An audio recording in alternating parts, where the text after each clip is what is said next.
సిరగట్టి ఊళ్ళోకి వచ్చనమ్మా చాలారి పూలు పెట్టి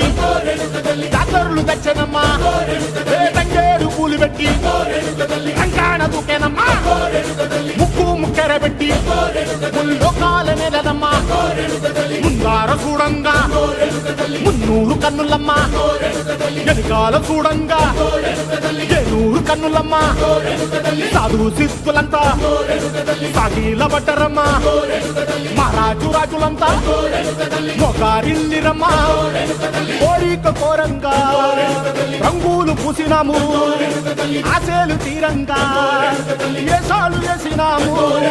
నీకన్నా పెద్ద దిక్కులో కాన ఎక్కడుంది నైవేద్యం ఎట్టంగా మా కాడ ఏమిటుంది మనలన్నీ అలకిచ్చి వరమీయవే తల్లి కన్నా